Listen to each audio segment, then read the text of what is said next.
राम जी का पावन गुणगान, अयोध्या कांड, अयोध्या में क्या क्या घटना घटी, अब अयोध्या में घटी घटनाओं का वर्णन सुखदेव श्री तुलसीदास जी कर रहे।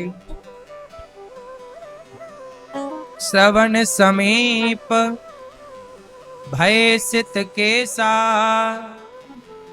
कान के पास बाल पक गए दशरथ जी को, लगा कि बुढ़ापा आ गया, राम को राजा बनाए। राम को राजा बना देना अच्छा है, बुढ़ापा आ गया तो रिटायरमेंट ले लेना चाहिए अपनी मर्जी से। आजकल बुढ़ापे में भी लोग, सरकार भले रिटायर कर देती है पर बुढ़ऊ घर में चिपके रहते हैं। ये नहीं कि ये भी अपना रिटायरमेंट लें और निकलें तीर्थ यात्रा पर। घर पे नहीं, तीर्थों पर ज्यादा समय व्यतीत करना। अब देखो, तीर्थ आप वृंदावन आएंगे तो आपको कथा मिलेगी, संतों का दर्शन मिलेगा। घर पर रहते तो क्या मिलते, वही बहू की गाली, वही है ना, घर की निंदा चुगली, वही प्रपंच। धाम में आए तो थोड़ा नयापन हुआ। वृंदावन में अच्छा लग रहा है, किस किस को अच्छा लग रहा है? अच्छा लग रहा है? आपको अच्छा नहीं लग रहा बेटा? ये आपके बगल में बहन, अच्छा लग रहा है? देखो, अच्छा लग रहा है, यहाँ कोई काम नहीं करना पड़ता। घर में होते तो काम करना पड़ता। यहाँ अच्छा है ना, कोई काम नहीं है, कथा सुनो मस्त।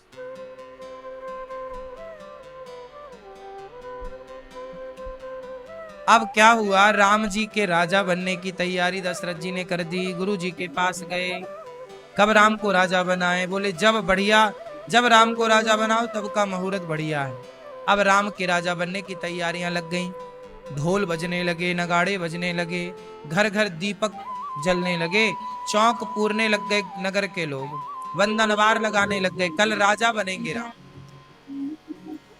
कल राम क्या बनेंगे? कल राम क्या बनेंगे मैया?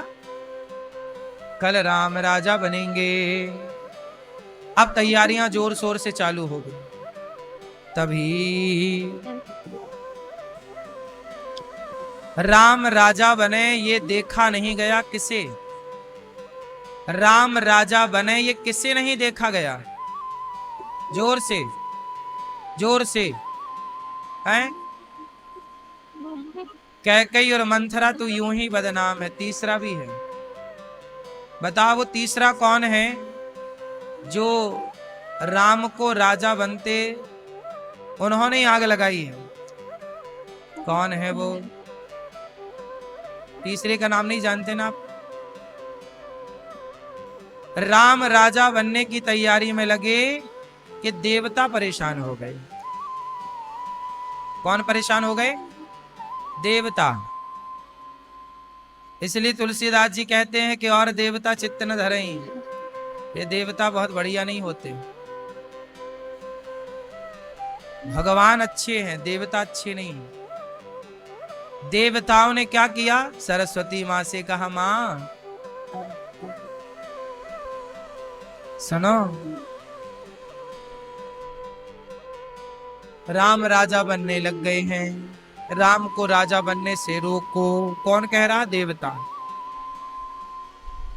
तो सरस्वती मैया ने डांटा कि तुम क्यों मना कर रहे हो? राम राजा बने, इसमें दिक्कत क्या है? बोले राम राजा बन जाएंगे तो रावण को कौन मारेगा?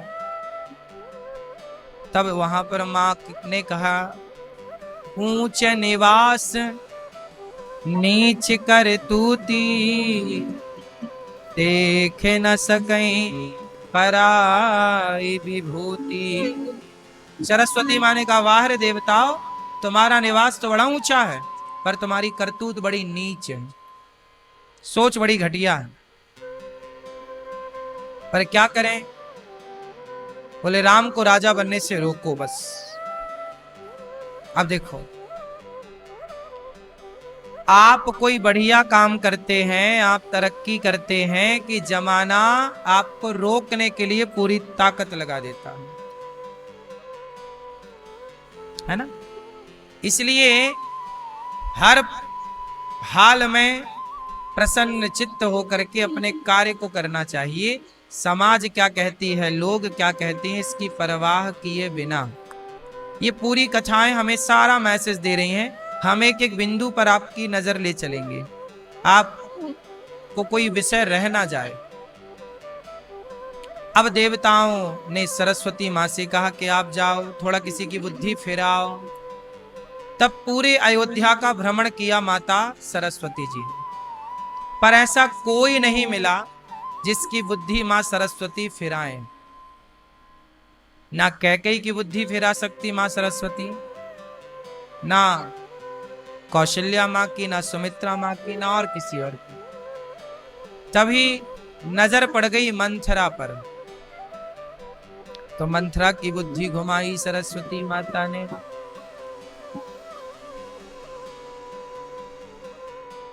कैकेयी और मंथरा तो यूं ही बदनाम है, काम तो किसी तीसरे ने किया है। अब ये बताओ कि सरस्वती जी जिसकी बुद्धि घुमाए वो बचे कैसे?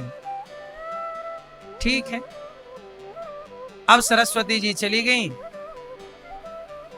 अब देखना, अब मंथरा शाम को निकल रही है, ढोल नगाड़े सुनाई पड़ रहे हैं। तो मंथरा ने पूछा कि भाई ये ढोल क्यों बज रहे हैं? बोले तुझे पता नहीं बुढ़िया, मंथरा राम राजा बनने वाले हैं कल। मंथरा के तो आग लग गई छाती में, राम राजा?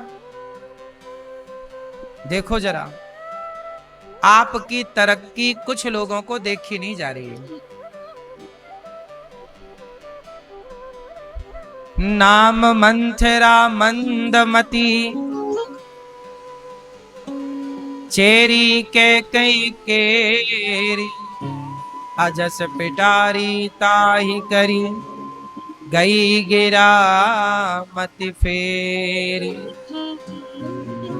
देखी मंथरा नगर बनावा, मंजुल मंगल बाज बधावा। पूछ सी लोगन काहो छाहू, पूछ रही है क्यों छल कूद कर रहे हो, क्यों दीपक जला रहे हो? राम तिलक सुनी भाव रे दाहू। जब लोगों ने बताया कि राम राजा बन रहे हैं, मानो छाती में आग लग गई मंथरा के। अब मंथरा सब देख कर दृश्य कहां जाए, तो अपनी मालकिन के पास गई। ये कहां से आई थी? कैकेयी देश से आई थी। ये कैकेयी की पर्सनल दासी है, और ये दहेज में आई है दशरथ जी के यहाँ। ये कैकेयी के मायके से आई है। मंथरा कहां से आई है? कैकेयी के मायके से। अच्छा, मंथरा की भी एक कहानी है। मंथरा कैकेयी नरेश जो कैकेयी माता के पिता हैं, कैकेयी माता के पिता कैकेयी नरेश,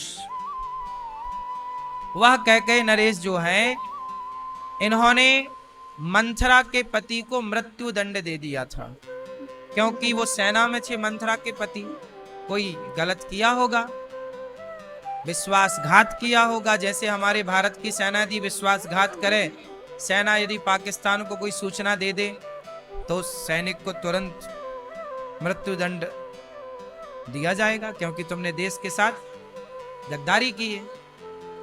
उसी तरह मंथरा के पति ने कोई खेल खेल लिया होगा, तो कैकेयी के पिता ने इन्हें फांसी की सजा, दंड दिया, मृत्यु।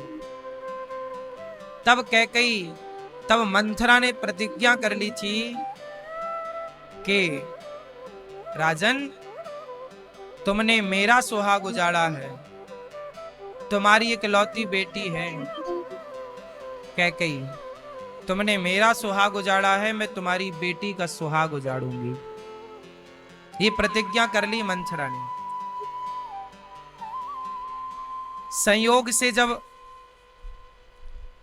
मंथरा के पति की मृत्यु हुई, तो मंथरा पर दया आ गई राजा को कि अच्छा तुम अकेली कहाँ भटकोगी, ऊबड़ निकली थी, टेढ़ी चलती थी, तो रख लिया सेवा पानी में। इसने सेवा करके सबका दिल जीत लिया, पर इसके मन में था कपट। कैकई इकलौती बहन है,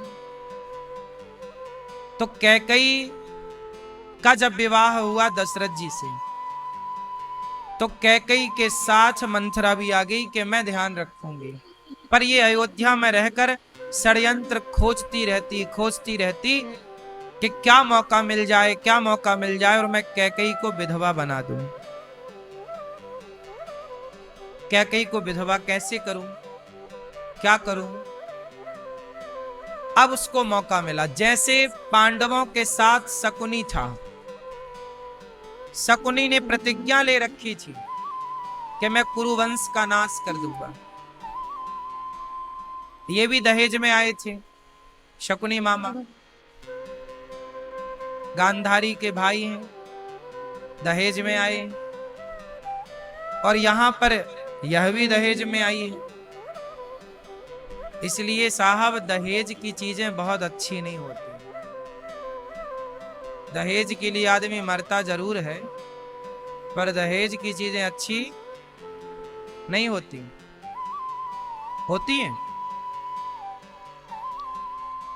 ज्यादा दहेज वहेज के चक्कर में ना पड़ा करो। हमारा तो कहना है कि मेहनत करके कमाओ, मेहनत करके खाओ। किसी का बाप तुम्हें क्या दे देगा, और किसी के दे देने से क्या हो जाता है। कुछ मेहनत करके कमाने खाने का जो मजा है ना, वो किसी से लेने में मजा नहीं है।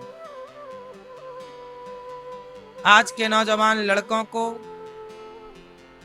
यही भाव रखना चाहिए कि हम दहेज नहीं लेंगे, लेकिन आजकल के लोग तो मांगते हैं, हमें इतना नहीं इतना दे दो। अब मंथरा कैकई के पास गई। कैकई बोली, अरे मंथरा तू आज परेशान है, यहाँ क्या हुआ। अरे क्या बताऊं, परेशानी का रहस्य मत जान। कैकई आज तेरे लिए बहुत अच्छा समाचार नहीं है। अच्छा, कैकई बोली क्या हुआ। कैकई बोली, क्या हुआ मंथरा, क्यों परेशान लग रही है। ये ढोल नगाड़ा बाजा बज रहे हैं नगर में, क्या हुआ, क्या समाचार है।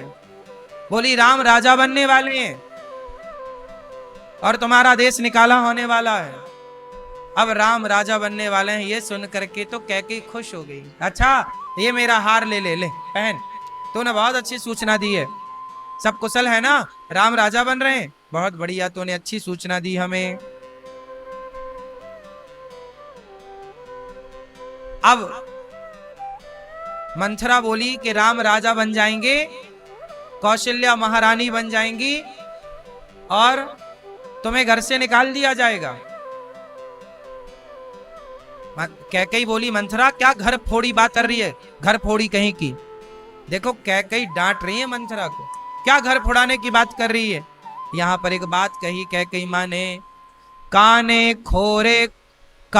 खोरे कुबरे कुटिल कुचाली जानी, तियब से सिपुन चेरी कहीं भरत मातु मुस्कान। काने खोरे कुबरे, ये तेरी कुबड़ निकली है ना। तुम जैसे लोगों से तभी बात करना चाहिए जब हाथ में डंडा हो। क्या घर फोड़ी बात कर रही है, राम राजा बन रहे हैं, अच्छा तो है, तुझे क्यों दिक्कत हो रही है, और मुझे कौन निकालेगा अयोध्या से। घर फोड़ी कहीं की। पुण्य से कबहू कहसी घर फोरी, तब धरी जीभ कढ़ावाऊं तोरी। तेरी जीभ निकाल के मैं फेंक दूंगी, कुत्तों को खिला दूंगी, तू ऐसी बातें कर रही है। फिर कभी ऐसा कहा तो तेरी जीभ निकलवा दूंगी। देखो कैकई मां डांट रही है मंथरा को, जो तू कह रही है ना कि राम राजा बनने वाले हैं और समय तेरा खराब चल रहा है, भरत को ननिहाल भेज दिया, और ये सब बातें मत कर, तो घर फोड़ाने का काम कर रही है। देख मतलब कैकई मां बहुत समझदार है। फिर गलती कहां हो गई? कैकई मां उसको डांट तो रही है, पर डांटते हुए कैकई मां मुस्कुरा भी रही है। आप किसी को डांटें और मुस्कुराएं तो सामने वाला समझ लेगा कि आप डांट हमें ठीक से नहीं रहे हैं, मतलब ठीक नहीं। भरत मां तो मुस्कानी, मंथरा तो बहुत सातिर थी। कैकई को उलझा लेना और अपने पक्ष में कर लेना कोई उसके लिए। अब देखो, कैकई ने कहा मंथरा ये बता कि तू परेशान क्यों है? राम राजा बनेंगे, इसमें दिक्कत क्या है? अब देखो मंथरा क्या कह रही। मंथरा कह रही है कैकई राम राजा बनेंगे इसमें हमें दिक्कत नहीं है, सीता रानी बनेंगी इसमें हमें दिक्कत नहीं है, कौशल्या राजमाता बनेंगी इसमें हमें दिक्कत नहीं है। पर कैकई ये बताओ कि राम को राजा बनाने का मुहूर्त तब का ही क्यों निकाला जब तुम्हारा बेटा घर पर नहीं है? देखो उसने पकड़ ली ना नस। कैकई से क्या कह रही है कि जब तुम्हारा बेटा नहीं है उस समय भरत जी ननिहाल में थे। कहां थे? नाना के घर गए थे। शत्रुघ्न जी और भरत जी दोनों भैया नहीं थे। तो मंथरा बोली कैकई ये जो दशरथ जी है ना, ये ऊपर ऊपर से तो बड़ा कहते हैं कि मैं कैकई से बड़ा प्रेम करता हूं, पर सुनो तुमसे प्रेम करते दशरथ जी तो राम को राजा बना रहे हैं, तुमसे एक बार पूछा? अब देखो, और धीरे धीरे उसने बताना शुरू किया और कैकई को क्या लगा कि ये मंथरा तो एकदम ठीक कह रही है, सही तो कह रही है। ये घर फोड़ाने वाले लोग जो होते हैं, भड़काने वाले लोग जो होते हैं, इनमें कुछ तो गुण होता ही है घर फोड़ने का, वरना घर फूटेगा कैसे? ये पढ़ाई ही इसकी करते हैं, ये कमजोरी पर ही प्रहार करते हैं, तब ना मंथरा कहलाएगी। नहीं काय बात की मंथरा। इसलिए हम आपको एक बात कहें, अपने घर की बातें कभी प्रसंगवश भाव में भी किसी से मत कहा करो,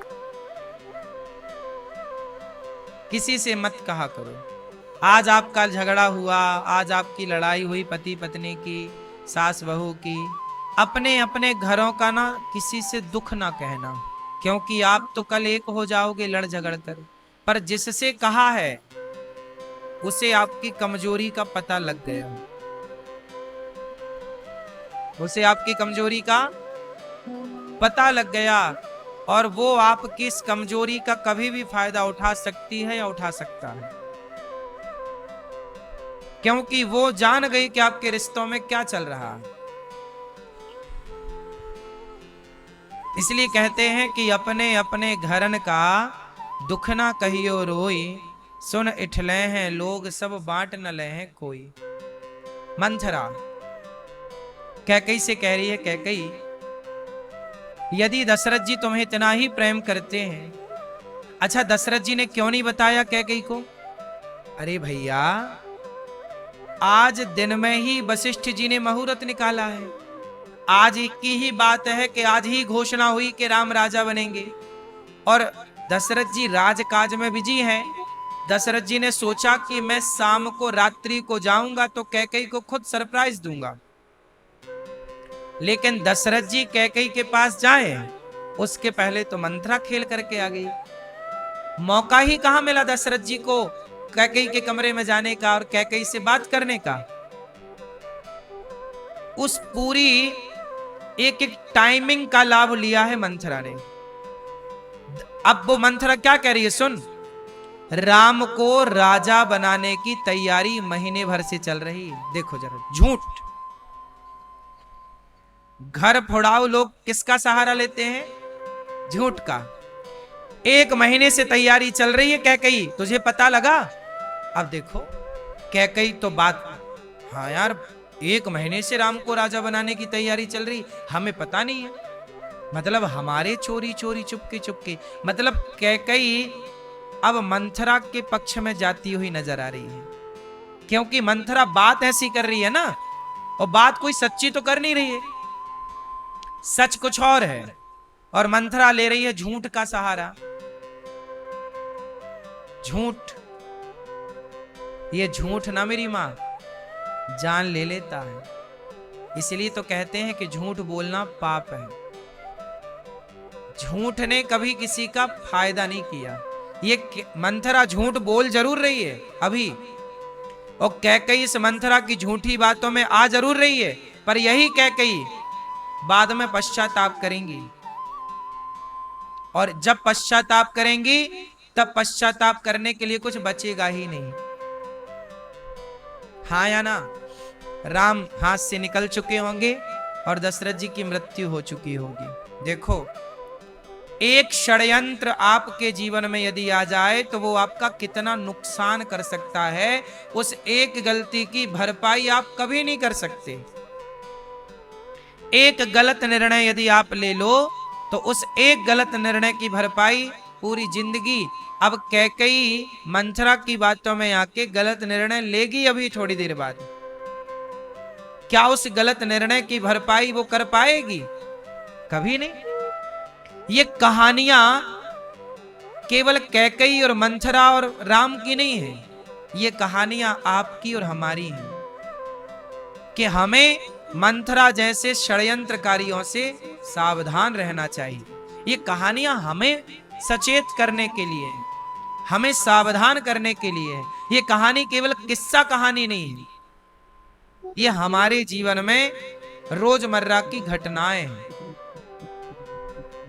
अब कैकई मंथरा कह रही है कि सुनो, कद्रु बिन तहि दीन दुख। कद्रु, अब देखो यहां सौतों की कहानियां सुनाने लग गई मंथरा कैकई को।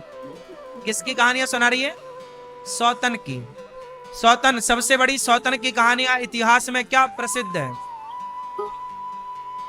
नहीं पता? सुनो, हम सुना रहे हैं। महर्षि कश्यप की पत्नियां तो बहुत थी, पर 2 पत्नियों की बात आपको सुनाऊं। कद्रु और विनिता। कद्रु है सर्पों की माता और विनिता है गरुण जी की मां।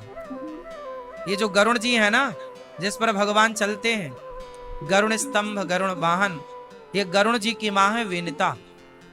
और सांपों की माता कौन है? अच्छा, आपने देखा हो गरुण जी सांप को खा जाते हैं, बोलो हाँ, जबकि ये दोनों सगे भाई हैं। सांप और गरुण, ये दोनों सगे कौन हैं? भाई, एक पिता की संतान है, पर इनकी माता अलग अलग है। अब इनका सौत की परंपरा क्या है? क्या सौत ने किया, जरा पूरी कहानी सुनो मैया। बोलिए सियावर रामचंद्र की जय।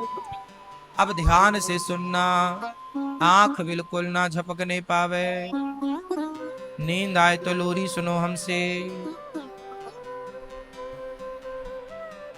सुनो, कद्रु सर्पों की मां है, विनिता गरुण जी की मां है। एक दिन क्या हुआ कि कद्रु और विनिता दोनों में शर्त लग गई।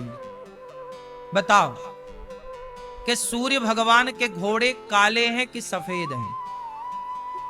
कद्रु ने पूछा कि बहन, सूर्य भगवान के घोड़े सफेद हैं कि काले? तो विनिता ने कहा कि सफेद हैं। और सफेद हैं। कद्रु ने कहा नहीं, काले हैं। तो दोनों में शर्त लगी।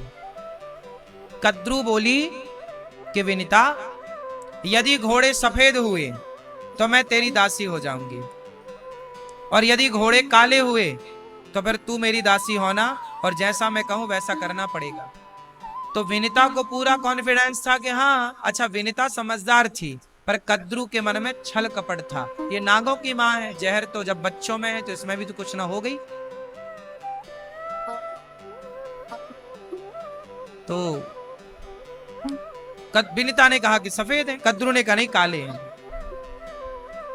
अब तुरंत सूर्य भगवान के निकलने का सवेरे, ये बात सवेरे भोर की रही होगी या रात की रही होगी कि चलो सवेरे चेक करते हैं ध्यान से। तो रात को कद्रू ने अपने सर्पों को बुलाया, बेटों को, ए सांप सब, हमारी शर्त लगी है विनिता के साथ कि सांप घोड़े काले हैं, तुम जाओ और सारे सांप जाके लिपट जाओ घोड़ों में, सूर्य भगवान के घोड़ों में तुम जाके लिपट जाना। तो सांप हैं काले, तो घोड़ा कैसे दिखेंगे? काले। अब देखो कद्रू ने अपने पुत्रों को आदेश दिया कि जाओ सूर्य भगवान के घोड़े से लिपट जाओ। सभी घोड़ों में लिपट गए, नीचे पांव से लेकर के ऊपर पूंछ तक। अब सवेरा हुआ, देखा, देख देख देख घोड़ा काले हैं, तुमने कहा था सफेद है, चलो अब हमारी दासी बनो, अब हमारी दासी। अब भैया कद्रू ने विनिता को दासी बना लिया, और दासी बना के खाना पीना नहीं देती, परेशान करती है, मारती है, जलील करती है, और ना जाने अपने कपड़े धुलवाए, पोंछा लगवाए, दासी से भी बदतर व्यवहार किया। मां बिल्कुल सूख के विनिता पतली हो गई। एक दिन गरुण जी आए अपनी मां से मिलने, मां प्रणाम। गरुण जी ने देखा, मां ये आपकी हालत कैसी हो गई, आप बिल्कुल सूख गई। तब कहा, बेटा तेरी माता ने, तेरी सौतेली माता ने मेरे साथ छल किया है। कह रही है सूर्य भगवान के घोड़े काले हैं, मैंने कहा था सफेद हैं, तो उसने अपने सांपों को लिपटा दिया, दिखने में तो काली लगे तो मुझे हारना पड़ा। अब बेटा मेरी तू रक्षा कर। अच्छा, गरुण जी बोले, फिर देख मां, अब फिर से कहना कि देख मैंने जो कहा तो वही सत्य है। अब गरुण जी गए और जितने सांप लिपटे थे सबको पकड़ पकड़ के खाना शुरू कर दिया। तब से गरुण जी सर्पों को खाने वाले बन गए। तब से शत्रुता हो गई दोनों की, पहले भाई भाई थे, फिर दोनों की शत्रुता हो गई। तब गरुण जी ने जब खाना शुरू किया, गरुण जी बड़े बलवान, उन्हीं में से एक कालिया नाग था। ये कालिया नाग जो यहाँ वृंदावन में था ना, कालिया नाग, ये भी लिपटा था जाके घोड़ों में। जब गरुण जी दौड़े तो भागा कालिया नाग बड़ा बलवान था, नागों में बड़ा श्रेष्ठ था, सारे सांपों को तो खा लिया, पर कालिया भागा, और जब भागा तो वो यमुना जी में आके छिप गया पानी के अंदर। अब पानी के अंदर गरुण जी कैसे जाए, तब वो बच गए। इसलिए तो जब भगवान श्री कृष्ण ने कालिया नाग से कहा कि तुम यहां से जाओ, बोले हम जाएंगे तो हमें गरुण जी खा लेंगे, बोले नहीं, अब से हमारे चरण चिन्ह आपके मस्तक पर अंकित हो गए, अब गरुण जी आपको परेशान नहीं करेंगे। फिर बाद में गरुण जी ने उनको परेशान नहीं किया, और कालिया नाग फिर भगवान के चरणों का स्पर्श पाए। तो फिर बाद में कद्रू और विनिता, फिर विनिता ने कहा कि देख बहन, अब घोड़े सफेद हैं कि नहीं, सारे सांप खा गए ना गरुण जी, अब दासी से ये मुक्त हो गई। दासी से मुक्त होकर के अब इनका नंबर था कि ये उन्हें दासी बनाए कद्रू को, पर विनिता ने कहा नहीं बहन, मैं तेरे साथ अच्छा अत्याचार नहीं करूंगी, हम दोनों एक ही तो हैं, लेकिन जो तुमने हमारे साथ किया, ये आज तक इतिहास में, पुराणों में ये उल्लेख है, कद्रू और विनिता, ये सौतों का सबसे बड़ा अत्याचार कद्रू ने विनिता के साथ किया। तो वही कहानी सुना रही है मंथरा, किसको? कैकई को, कि सुन, जैसे कद्रू ने विनिता के साथ किया, ऐसे ही कौशल्या अब तेरे साथ करने वाली है। तू भी दासी बनेगी, खाने पीने तक को नहीं मिलेगा, खूब तो अभी सोले जितना सोना है, बाद में थोड़ी सोने मिलेगा। इतना भड़काया कैकई को मंथरा ने कि मंथरा की बातें सुन के कैकई डर गई। अब सोचो, ऐसी बातें कद्रू विनिता की समझा दी ना। देखो, भड़काने वाले ना पूरा जान लगा देते हैं। मंथरा ने भी वही किया। अब मंथरा की छोटी छोटी बातें कैकई को समझ में आने लग गई। अच्छा बहन, तुम तो हमारे हित की बात कह रही हो। हाँ, हम तो हित कह रहे थे, और तुम हमें घर फोड़ी कह रही थी। हम तो घर फोड़ाऊ हैं भैया, अब तो भगवान, अब तो भलाई का जमाना है। देखो मंथरा क्या कह रही है, अब तो भलाई का जमाना ही नहीं रहा, हम तो तुम्हारी भलाई करना चाहते थे और तुम हमें घर फोड़ाऊ कह रही हो। तुम तो हमारी जीव निकालना चाहती हो। हे भगवान सद्बुद्धि दे इनको। देखो जरा, मंथरा भी भगवान को याद कर रही है ना। परौ कोप तुअ बचन पर सकहि पूत पति त्याग। देखो कैकई मंथरा की बातों में इस तरह से आ गई कि कैकई कहती है मंथरा, अब तू तो हमारी गुरु है, जो तू कहेगी हम वो करेंगे। बहन बता, हम कौशल्या के चक्कर में नहीं पड़ना चाहती, कहीं वो हमारे साथ अत्याचार की तो हम कहां जाएंगे। बहन अब तो तू ही मेरा भला चाहती है, वरना इस अयोध्या में अब हमारा भला सोचने वाला कोई नहीं है। अब एक काम कर, तू कहेगी तो मैं अपने पति को छोड़ दूंगी, तू कहेगी तो मैं कुएं में गिर सकती हूं, तू कह दे, अब तू जो कहेगी मैं। अब तो मंथरा समझ गई कि अब तो मेरे सारों पर नाचने को ये दुनिया पहले आपको भड़का के इस तरह से अपने हाथों में लेती है कि फिर जो वो कहें आप वैसा करने को तैयार।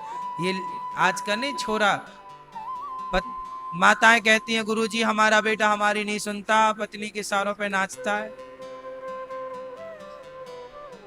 है ना।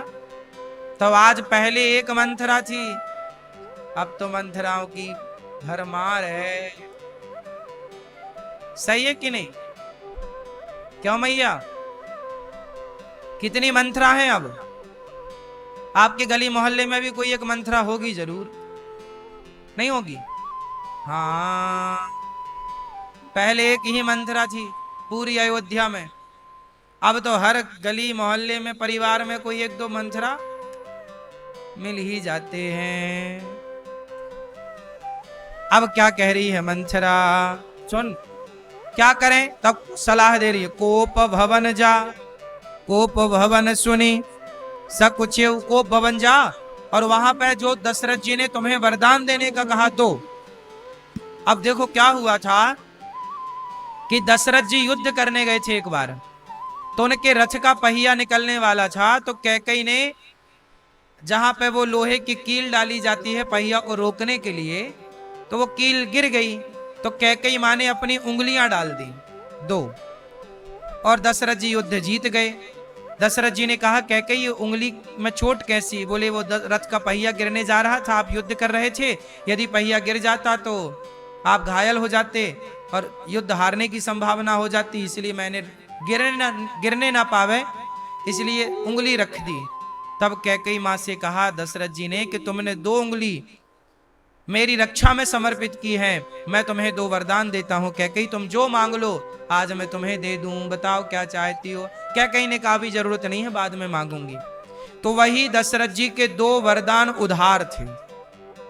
आज कैकई वही 2 वरदान का याद दिला रही है कि आपने कहा था कि मुझे 2 वरदान दोगे। अब मंथरा ने बता दिया कि 2। देखो ये सारी बातें मंथरा को पता थी। पति पत्नी की हर बात यदि तीसरे को पता लग जाए तो उसका लाभ जरूर ले सकता है गलत तरीके से, जैसा कि मंथरा को हर बात कैकई बताया करती थी। इसीलिए हम कहते हैं कि अपने पर्सनल बातों को किसी से शेयर ना किया करो, किसी से मत कहा करो, क्योंकि पता नहीं किस बात को कोई व्यक्ति कब किस तरह से ले जाए, क्या उसका फायदा उठाए, क्या उसकी बातें बनाए। इसलिए कितनी भी लड़ाई झगड़ा हो घर परिवार में, पति पत्नी की अपने परिवार में, किसी तीसरे को कहने की जरूरत नहीं। थोड़ा सब्र रखो, समय के साथ सारी बातें ठीक हो जाती हैं, रिश्ते भी अच्छे हो जाते हैं। पर कह देने से रिश्ते तो ठीक हो ही जाएंगे, पर कह देने से आपकी बातें लीक हो जाती हैं। हाँ या ना? अब कैकई से कहा कि जाओ तुम कोप भवन में चली जाओ, अपने गहने बहने उतार देना, बाल बाल फैला लो, दशरथ जी आएंगे तुम्हें मनाने तो तुम कह देना कि हमें 2 वरदान दो। तो पहला वरदान तुम मांग लेना कि भरत को वनवास, भरत को राजा।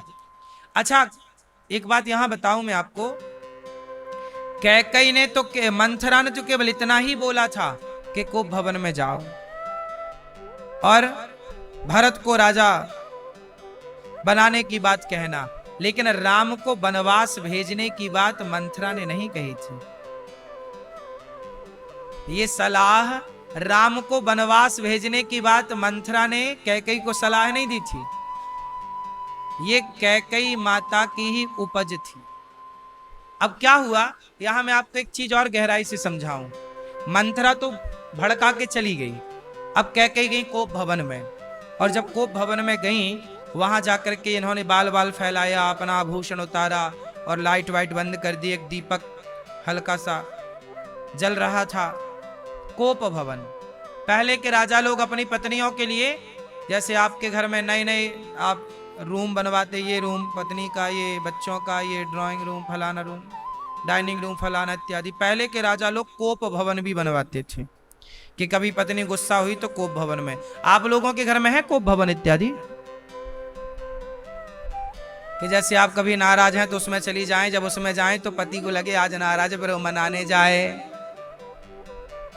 है ना। इसलिए आजकल के पति मनाते नहीं, कोप भवन है ही नहीं। आप बेडरूम में कोप में चली जाती हैं, वो कोप भवन थोड़ी, वो तो बेडरूम है। भाई कोप भवन में जाना है तो अलग से रूम बनवा, पहले वो बाहर लिखवाओ कोप भवन, तब तुम गुस्सा हुआ करो मेरी माँ। एक तो तुम गुस्सा भी होती हो, रॉन्ग होती हो। बेडरूम में कौन गुस्सा होता है भाई? गुस्सा होने का रूम अलग है, वहां जाओ ना गुस्सा होने, कोप भवन में। हाँ, पति से कहो हमारे लिए कोप भवन बनवा के दो। कोप भवन होगा तो बढ़िया, वहां व्यवस्थाएं होंगी कोप भवन में जाने की, सेपरेट रूम बढ़िया, वहां फिर पति आए, कहो भाग्यवान क्या हुआ, क्या खाओगी, पिज्जा खाओगी, बर्गर खाओगी, चाउमीन खाओगी, क्या खाओगी, कहाँ ले चले घुमाने, तुम्हें कौन सी मूवी दिखाएं।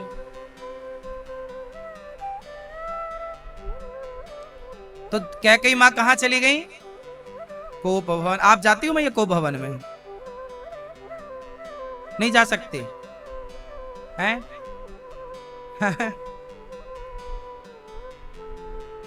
आपको भवन में जाके बैठना थोड़ी देर, पति आते हैं कि नहीं इंतजार तो करो, आएंगे मनाने।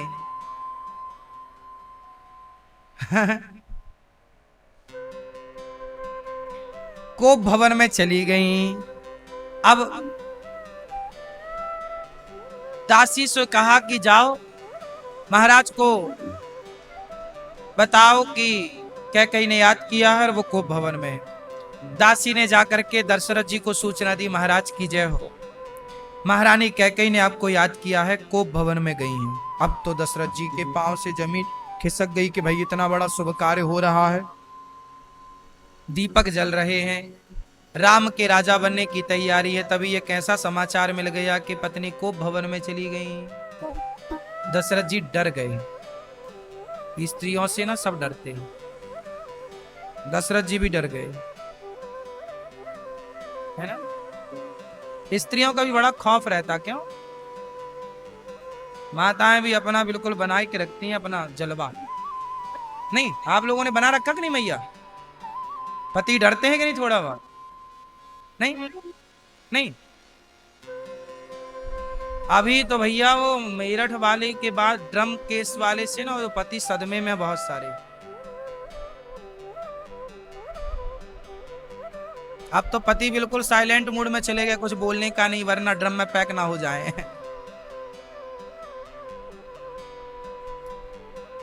अब दशरथ जी की बारी। उस जमाने का यही तो ड्रम था, और क्या। कलयुग का ये ड्रम और दशरथ जी के जमाने का कोप भवन। अब दशरथ जी डर गए, कैकेयी माँ को मनाने। कोप भवन सुनि सक चौराऊ, भय बस अगहुड़ पर न पाऊ। दशरथ जी के पांव आगे नहीं बढ़ रहे हैं। जब सुना ना कोप भवन में चली गई तो आगे नहीं बढ़ रहे हैं दशरथ जी।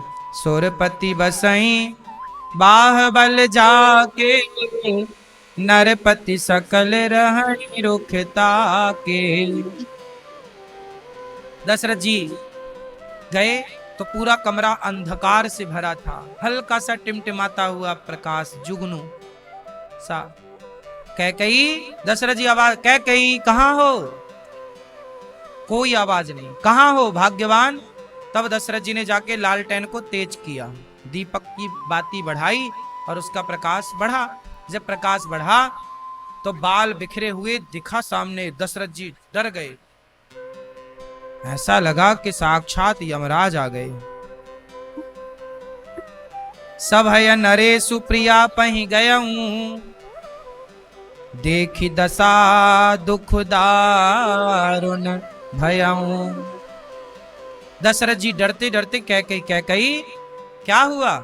ये तुमने कैसी शकल बनाई, बाल फैलाए, और तुम्हारे आभूषण कहाँ हैं?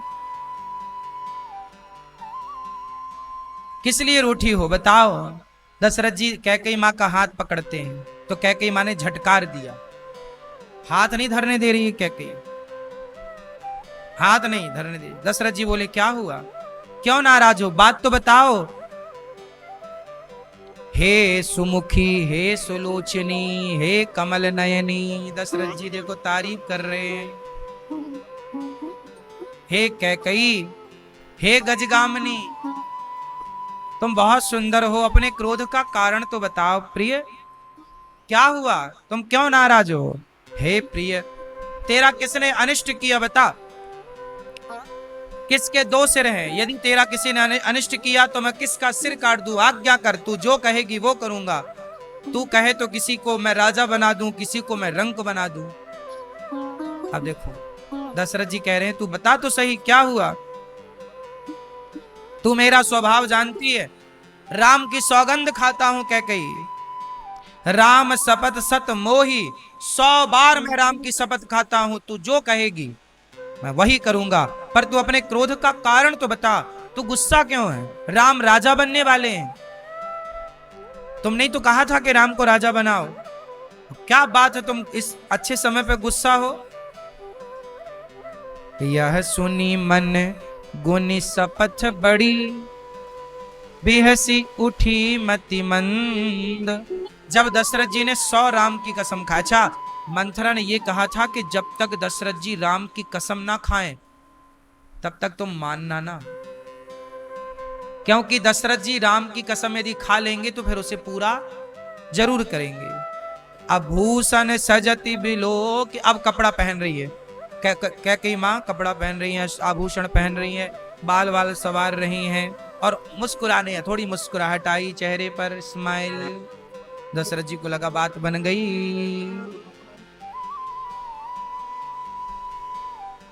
भामिनी भयऊ तोर मन भावा, बताओ तुम्हारे लिए क्या बनवाऊं, क्या खाओगी, क्या क्या है बताओ। घर घर नगर आनंद बधावा, आज घर घर उत्सव चल रहा, क्यों?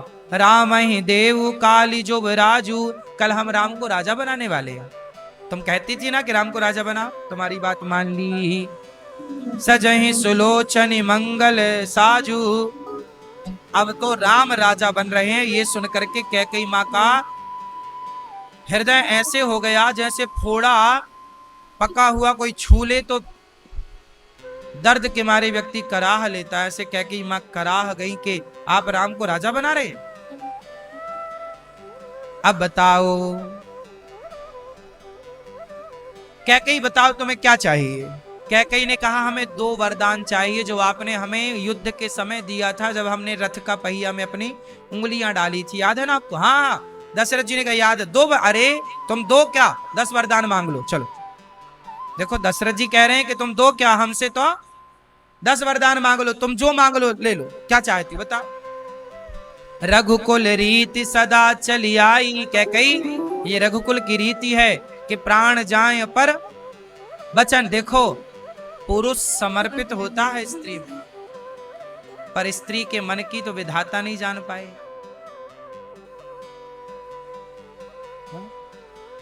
इसी को कहा है त्रिया चरित्र। क्या है ये? त्रिया चरित्र। स्त्री यदि अच्छी है ना मेरी माँ, तो वो बहुत अच्छी है। मैंने एक दिन कहा था कि यदि वो बुरी बनने पे आए तो फिर उससे बुरा कोई नहीं हो सकता। हाँ या ना?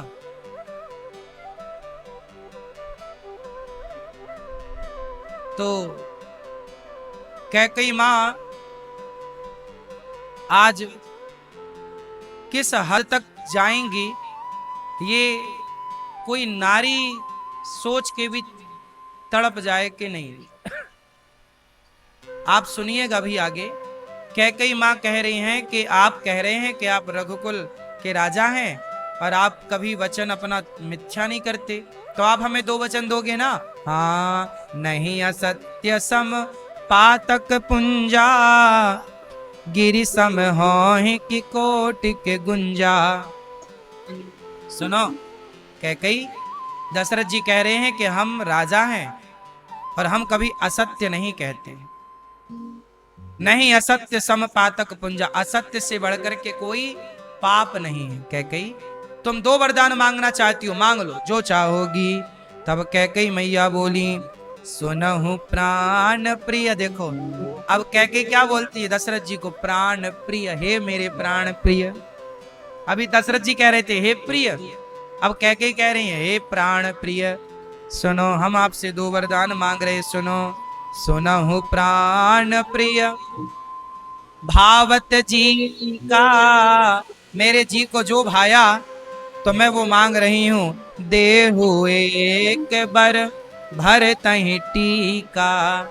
यदि आप मुझे 2 वरदान देना चाहते हैं तो मुझे पहला वरदान यही दीजिए कि आप राम को नहीं भरत को राजा बनाएंगे, भरत का राज्य तिलक करेंगे। अब देखो प्राण प्रिय कह के करवा रही है ये काम, मेरे बेटे को राजा बनाओ। देखो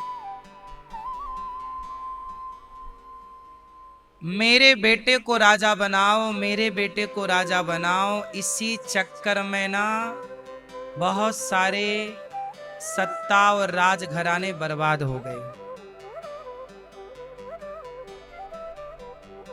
पहले के राजा करते थे ब्याह ज्यादा, 2 3 4 5 10 ब्याह। फिर रानियां कहती थी जिससे ज्यादा मिलते थे कि नहीं आप तो हमसे प्रेम करते हो तो हमारे बेटे को राजा बनाओ। सब पहले के जमाने में लड़ाइयां क्या थी, पहले भाई भाई की लड़ाइयां थी। अब देखो ना, अब पांडव कौरव कौन थे, भाई भाई थे। लड़ाइयां थी कि नहीं, लड़ाइयां पहले बाहर नहीं थी मेरी मां, घर के द्वंद्व थे, घर के युद्ध थे। बाहर वाले से लड़ना तो आसान है। अब एक राजा की 4 पत्नियां हैं माना की, और चारों के बच्चे हैं। वो कह रही है मेरा बेटा राजा बनेगा, वो कह रही है मेरा बेटा राजा बनेगा। और राजा तो एक ही बन सकता है। फिर क्या होता था, उन सारे भाइयों में आपस में युद्ध होता था। कोई एक को जहर दे के मार देता था, कोई तलवार से। यही हुआ ये आगरा का किला किसने बनवाया, ताजमहल। कहते हैं है तो पहला पुराना शंकर जी का मंदिर है, किसने बनवाया, शाहजहां। उसके पुत्र ने, शाहजहां के पुत्र ने, औरंगजेब ने अपने भाइयों को मार दिया, 4 भाई, और चारों का सिर काट के थाल पर सजाया और अपने पिता को गिफ्ट किया। लो, सत्ता के लिए अपने भाइयों को मार दिया उसने। ऐसा क्रूर निर्दयी राजा। उसी ने फिर पूरे मंदिर हमारे जो भारत के प्राचीन मंदिर तोड़े, वही ने तोड़े। फिर वहीं से आतंक चालू हुआ। अपने बाप को जेल में बंद कर दिया था औरंगजेब ने, शाहजहां को। तो अपने भाइयों को उसने मार दिया था और भाई की सत्ता हड़प ली। तो पहले झगड़े बाहर तो थे ही, पर घर में भी झगड़े थे। और झगड़े तब भी जमीन जायदाद के थे। झगड़े की जड़ 3। झगड़े की जड़ कितनी होती हैं, कौन कौन सी मैया? झगड़े की जड़ 3। लाल मैया बताओ कौन कौन? क्या? जड़। जड़ मतलब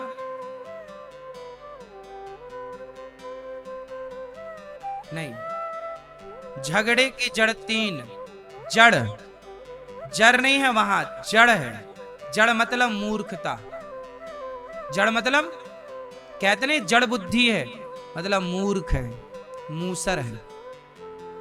जड़, झगड़े की जड़ 3, जड़, जोरू और जमीन। जड़ मतलब मूर्खता। झगड़ा किसमें होता है? मूर्खता के कारण। सामने मूर्ख है, अब क्या समझाए मूर्खों को? नहीं, अब कोई यहाँ के लड़ने लग जाए तो क्या समझाओगे भैया? बहुत आ जाते हैं लड़ाई झगड़ा यहीं, अरे खड़े होके करने लग जाए, क्या समझाओ? मूर्ख, जड़, जोरू। झगड़ा पत्नी स्त्रियों के, पत्नियों के कारण। जोरू। और जमीन, जमीन जायदाद का झगड़ा ज्यादा। इसलिए कहता हूं कि आप लोग मरने से पहले अपने बेटों का ठीक ठीक बंटवारा करके मरो। यदि धृतराष्ट्र ने सही बंटवारा किया होता तो पांडवों और कौरवों का महाभारत कभी ना होता। धृतराष्ट्र ने बंटवारा ही नहीं किया। भाई भगवान श्री कृष्ण यही तो मांगने आए थे कि 5 गांव दे दो पांडवों को। क्या बोला कि मैं सुई की नोक बराबर भूमि भी नहीं दूंगा। भाई क्यों नहीं दोगे? तुमने पांडवों की संपत्ति हड़प ली। दिल्ली पांडवों की थी, इंद्रप्रस्थ नाम था। जुआ में हड़प लिया। फिर बाद में बोला धृतराष्ट्र ने कि तुम 12 साल वनवास रहो, 1 वर्ष अज्ञातवास रहना, इसके बाद हम तुम्हारा इंद्रप्रस्थ लौटा देंगे। तब तो भगवान गए थे शांति दूत बन के कि भाई आपने वादा किया था, चलो अब इंद्रप्रस्थ लौटाओ। बोला 5 गांव क्या सुई की नोक बराबर नहीं दूंगा? क्यों नहीं देंगे भैया? यदि धृतराष्ट्र ने ठीक बंटवारा किया होता, पांडवों का पांडवों के पास होता अधिकार, कौरवों का कौरवों के पास होता, तो बताओ कोई विवाद था? बोलो, कोई झगड़ा था? लेकिन आपने जब उनका हक दिया ही नहीं तो महाभारत हुआ।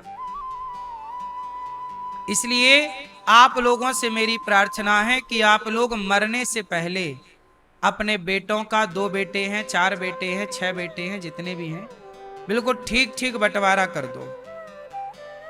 हैं कितने भैया?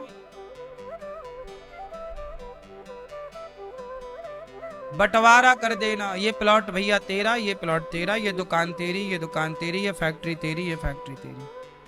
और बंटवारा कर दोगे तो सुखी रहोगे, वरना आपके बच्चे आपस में लड़ करके मर जाएंगे। बात सही है? और आजकल के बूढ़े लोग ना बंटवारा नहीं करते टाइम पर। करना तो पड़ेगा बंटवारा, तो इतिहास साक्षी है कि अयोध्या में भी बंटवारा हुआ और हस्तिनापुर में भी बंटवारा हुआ। अच्छा, पांडवों ने, अच्छा युद्ध 2 जगह हुआ। अयोध्या में भी भाई भाई का विवाद अब कैकेयी मां खड़ा कर रही हैं, कर रही हैं। और हस्तिनापुर में भी भाई भाई का विवाद है। लेकिन एक जगह भाई भाई का महाभारत हुआ और एक जगह राम और भरत का मिलाप हुआ। क्यों? क्योंकि जब आप अधिकार मांगते हैं कि देना पड़ेगा, जब आप अधिकार मांगते हैं और अधिकार के लिए खड़े होते हैं तो महाभारत होता है, और जब आप अपना अधिकार छोड़ देते हैं तो रामायण होती है। अधिकार छोड़ने का नाम रामायण है और अधिकार मांगने का नाम महाभारत है। इतनी सी बात है। एक ने अधिकार मांगा और एक ने अधिकार, कैकेयी मैया कह रही हैं मांगहूं दूसर बर कर जो। अब देखो कैकेयी मां हाथ जोड़ के, हे दशरथ जी मैं हाथ जोड़ रही हूं, राम भरत को राजा बनाओ और राम को मांगहूं दूसर बर कर जोरी, पूर्वहु नाथ मनोरथ मोरी। तापस विशेष उदासी, 14 बरस राम बनवासी। सुनई सुनि मृदु बचन भूपहि शोकु, शशि कर छुअत बिकल जिमि को। कैकई माँ कह रही हैं कि राम को 14 वर्ष के लिए वनवास भेज दो और भरत को राजा बनाओ। ये 2 वरदान कैकई ने दशरथ जी से मांगे। अब जैसे ही दशरथ जी ने सुना कि कैकई, चलो मैं राम को, भरत को तो राजा बना दूंगा कैकई। अच्छा, दशरथ जी कह रहे हैं कैकई भरत को राजा बनाने में दिक्कत नहीं है, मैं बना दूंगा, तुम्हारी यही इच्छा है तो मेरे लिए राम और भरत में कोई भेद नहीं है। और राम भी भरत को बहुत प्रेम करते हैं और भरत भी राम को बहुत। लेकिन कैकई, राम को वनवास यदि मैंने भेजा तो कैकई राम के बिना फिर मैं जी ना पाऊंगा। कैकई बोली क्या होगा? बोले मैं मर जाऊंगा कैकई, तुम विधवा हो जाओगी। कैकई बोली आप मरते हो तो अभी मर जाओ, कोई दिक्कत नहीं, पर राम को वनवास तो भेजना पड़ेगा। देखो जरा, ये सब हठ करने के लिए तो मंथरा ने भी नहीं समझाया था। कैकई इस हद तक नीचे चली जाएंगी, गिर जाएंगी कि आप भले मर जाओ। अब कौन सी स्त्री चाहती है कि मैं विधवा हो जाऊं? आज कलयुग की स्त्रियां भी कहती हैं कि मैं सुहागन मरूं। आज कलयुग की स्त्रियां भी चाहती हैं कि मैं सुहागन मरूं। और दशरथ जी कह रहे हैं मैं मर जाऊंगा, तो कैकई कहती हैं मर जाओ। ये कैसी कैकई मां है? अब यहां पर तुलसीदास जी कहते हैं कि को न कुसंगति पाय न साही। कुसंग कैकई का दोष नहीं है, कुसंग पाकर कौन नहीं बिगड़ा ये तो बताओ। कुसंग मिल गया ना कैकई मां को मंथरा का। अब तो दशरथ जी पांव पे गिर पड़े, कैकई मैं मर जाऊंगा, कैकई राम को वनवास मत भेजो कैकई। दशरथ जी वचन देकर के अब फंस चुके हैं, अब पांव पे गिर रहे। दशरथ जी पांव पकड़ रहे हैं कैकई के, तो ठोकर मार के कैकई अलग निकल रही है, भाग रही है। नहीं नहीं, हमें तो वनवास चाहिए। अच्छा, कैकई मां के अंदर भी ना लोभ पैदा हो गया। ये बात सही है कि बचपन में राम जी ने आंखें बंद कर ली थी एक बार कैकई की। राम जी ने आंखें मूंदी तो कैकई मां ने कहा राम बताओ बेटा क्यों आंखें मूंद ली तुमने? तब राम ने कैकई मां से कहा था कि मां हमें एक वचन दो।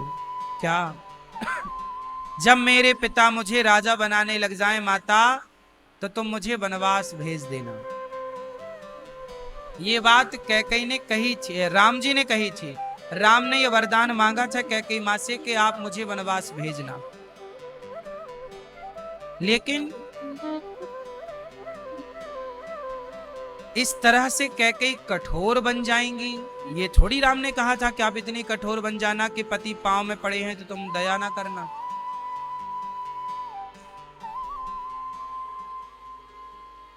वनवास का बोला था राम जी ने, ये थोड़ी बोला था कि 14 साल।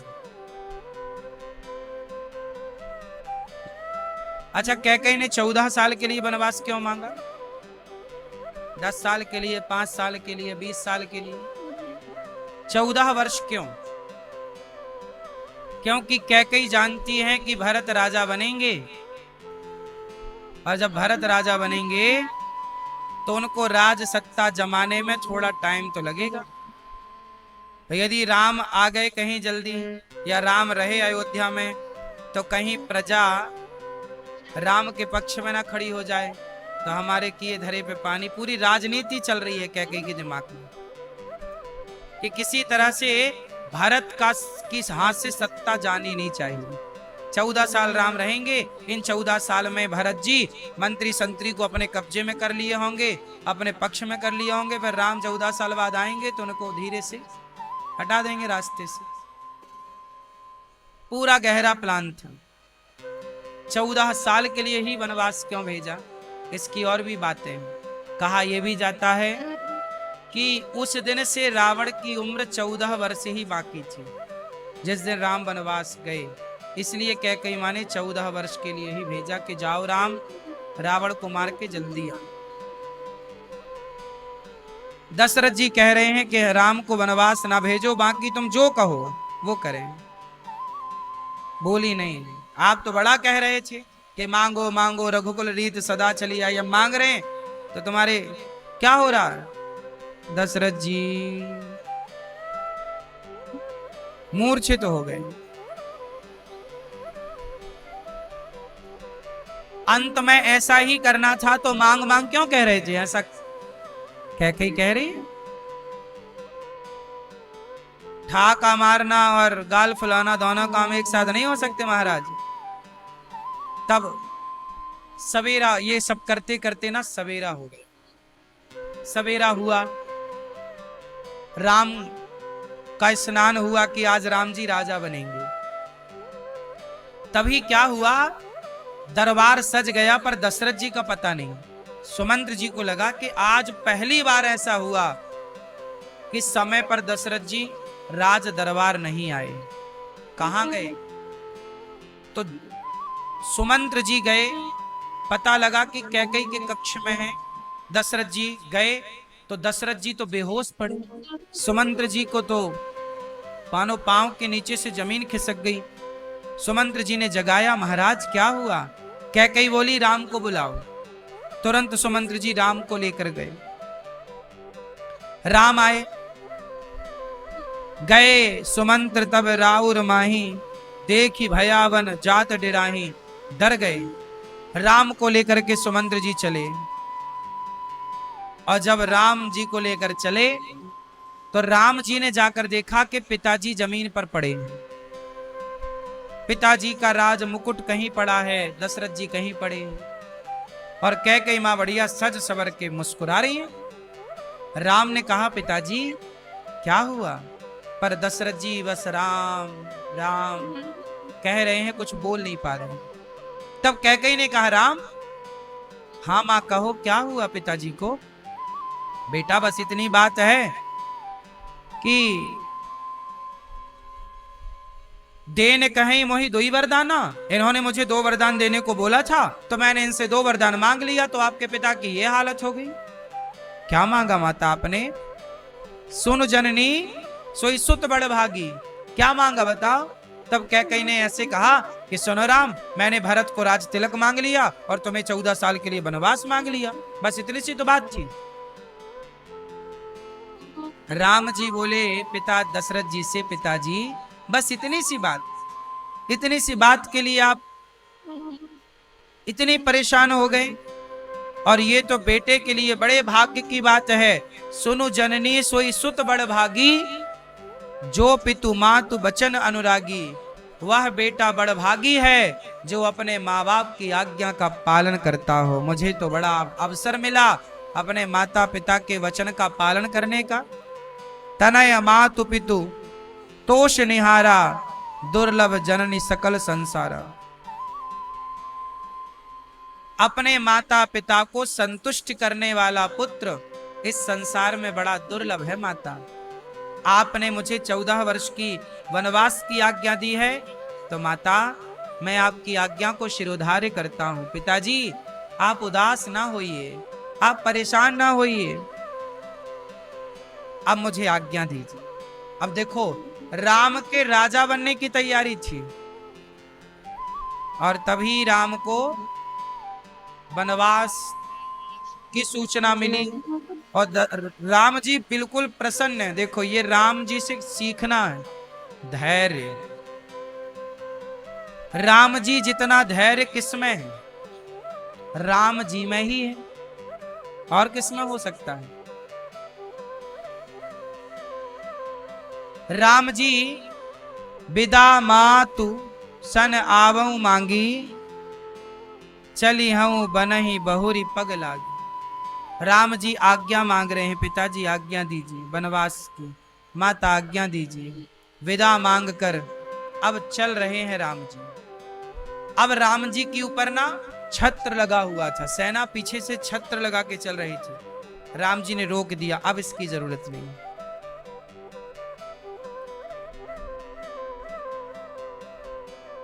तुरंत कैकेयी माँ से मिलकर राम जी सीधा कौशल्या माँ से मिलने गए।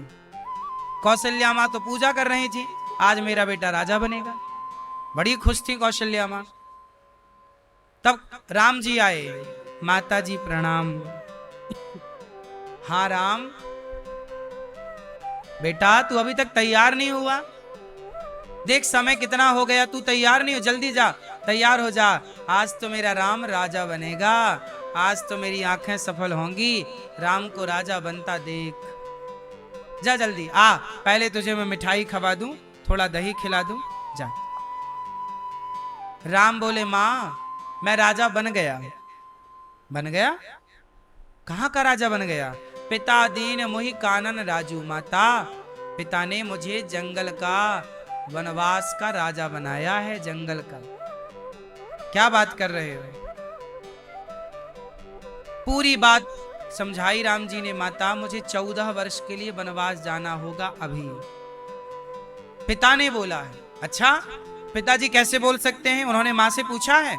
मैं नहीं जाने दूंगी तुझे वनवास, तेरी माँ ने थोड़ी आज्ञा दी है। मैं कौशल्या तेरी माँ हूं, मैं कहती हूं कि तू वनवास नहीं जाएगा। केवल पिता का ही अधिकार है पुत्र में, माँ का कोई अधिकार नहीं है। जब मन करे वनवास भेज दो, जब मन करे कुछ कर लो। राजा बनने की घोषणा कर दी, फिर वनवास की घोषणा कर दी, क्या पिता का ही अधिकार है, माँ का अधिकार नहीं है? मैं कहती हूं तू वनवास नहीं जाएगा। राम जी बोले माँ यदि माँ की भी आज्ञा मिल गई हो तो जाने दोगी कि नहीं? हाँ हाँ, पर माँ की आज्ञा मिली कहाँ, मैंने कहाँ आज्ञा दी? माँ कैकेयी माँ ने आज्ञा दे दी। अब जरा यहां एक बात नोट करने की है कि कौशल्या माता ने जब सुना कि राम, कैकेयी ने तुझे वनवास दिया है। हाँ माँ, उन्होंने कहा है कि 14 वर्ष का वनवास। फिर कौशल्या माँ चुप हो गई। कौशल्या माँ ये भी तो कह सकती थी कि तू हमारा बेटा है, तू कैकेयी का बेटा थोड़ी है, पर नहीं कहा ये बात। ये लाइन कौशल्या माँ ने नहीं कही। कौशल्या माँ ऐसी माँ है कि यदि मैं आज अपने राम को रोक दूंगी कि तू वनवास मत जा, तू अपनी उस माँ की बात क्यों मान रहा है? तो फिर माँ की बात कौन सा बेटा मानेगा? इसलिए यदि माँ की आज्ञा है तो कौशल्या ने फिर कुछ नहीं कहा, चुप हो गई, केवल रोती रही। विधाता मेरे भाग्य में तो केवल आंसू है, मेरे भाग्य में तो केवल रोना है। इस दृश्य को देख ही तो सकती हैं और कर क्या सकती हैं। लिखा किस्मत में मिटता नहीं मिटाने से, लिखा किस्मत में मिटता नहीं मिटाने से, समय को काट लो भैया किसी बहाने से। बस ये समय काट लो, कट जाए, बाकी जो हो रहा है वो सब तय है। कैकेयी माँ की आज्ञा मिल चुकी है तो कौशल्या माँ चुप है।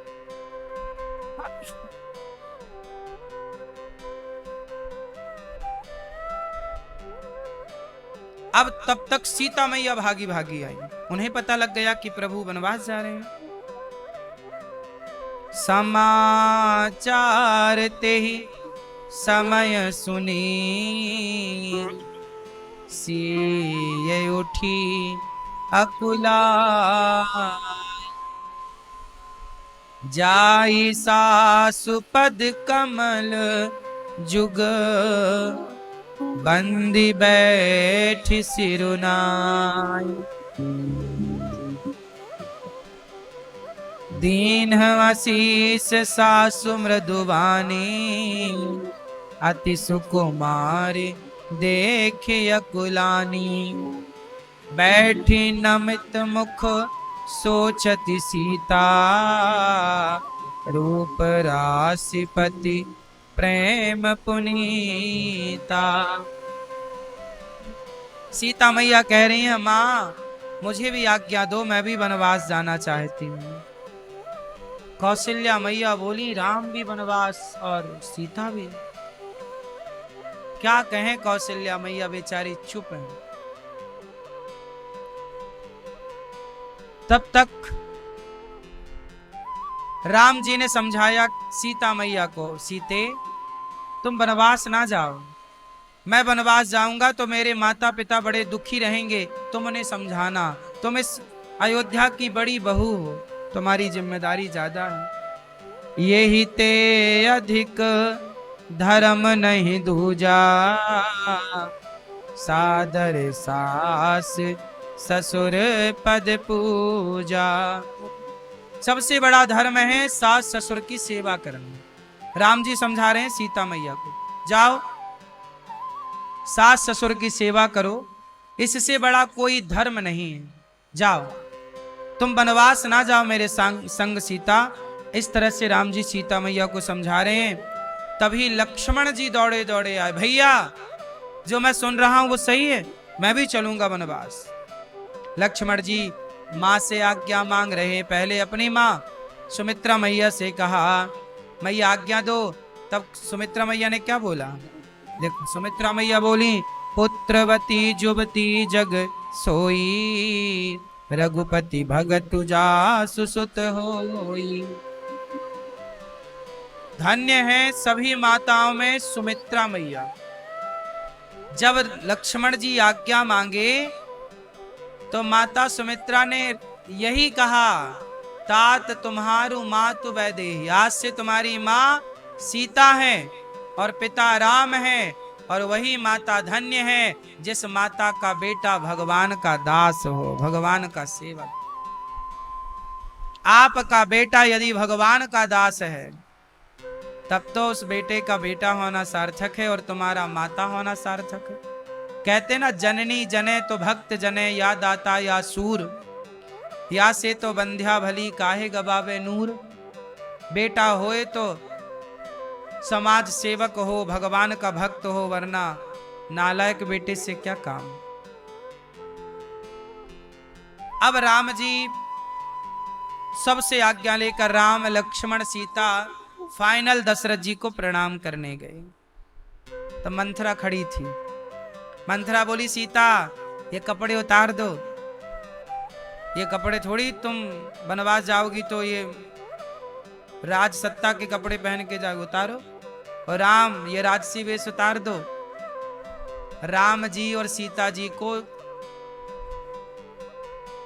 सामान्य कपड़े वलकल वस्त्र दे दिए मंथरा ने, ये वाले कपड़े पहनो, सामान्य सा दुपट्टा, सामान्य सी कपड़े। पर सीता मैया को पहनना ही ना है वो कपड़े, कभी पहना नहीं ना, अभ्यास नहीं है।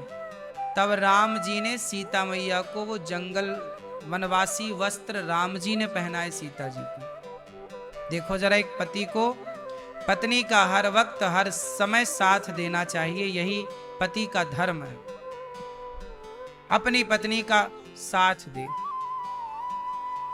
इस तरह राम जी वस्त्र पहने, सीता जी वस्त्र पहनी, और दशरथ जी ने जब सीता और राम और लक्ष्मण को इस हाल में देखा, तपस्वी वेश में बालों का जूड़ा बना लिया और सामान्य से कपड़े और धनुष बाण लेकर जब चले, तब रोने लगे दशरथ जी, राम छोड़कर मत जाओ, हे राम छोड़कर ना जाओ, हम मर जाएंगे राम। समझाया पिताजी आप तो राजा, बड़ी लंबी बात नहीं है पिताजी, बस 14 वर्ष की बात है। कह कर के राम जी चल पड़े।